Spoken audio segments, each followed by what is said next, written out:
It's heading south, guys. It's not heading. Here it is. Oh my God! When everyone else is getting out of the way. Dude, it's coming down. It's coming down. A couple of guys from Houston are seeking a front row seat to a display of nature's power. Look at that funnel cloud, baby. Hank Schyma is behind the wheel. I'm quicker than you.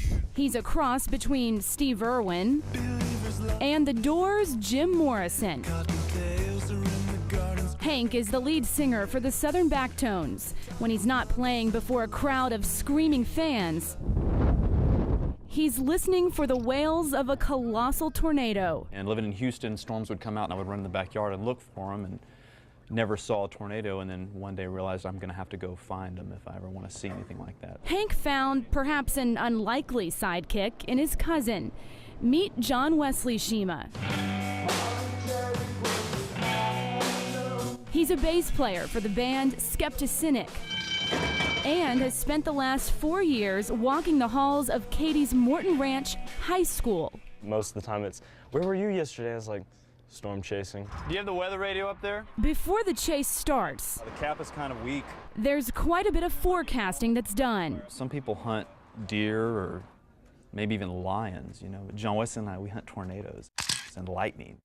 It's just such a big game. May is usually the peak month for tornadoes in the plains. The cousins drive hundreds of miles in stuffy cars and on lonely roads with few stops. I love being out in nature. Look at him go. He's only got one ear. We're out in the middle of nowhere. We're at a cell phone range. No one calls you. Just nothing like it. The journey, No.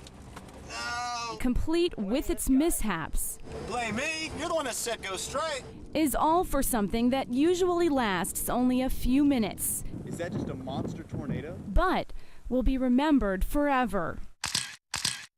They capture the images that would otherwise be lost, and do so with golf ball-sized hail pelting the windshield. Juggling Nikons and Canons and video cameras, and they just all get busted. Last year's trip to West Texas had all the tension and anxiety you'd think a chase would have. That was massive. A couple of rookie storm chasers put the threat in perspective. Go, Hank, go. Joe West. Oh my God. Hank, you gotta go. Hank. In over their heads, It was on our tail. Only when nothing happens and we spent $500 getting to Nebraska and there was just a squall line, we're like, man, we got in over our head today. Hank credits Jon-Wesley's intuition for getting them so close to storms. Oh my God. That is a tornado. Oh my God. Look at that. And somehow making sure they don't get blown away. If something ever were to happen, I think we'd be all right. We've got luck on our side. All I can say is wow. They slow down only briefly to absorb the Earth's beauty, then hop back in the car, anticipating the encore.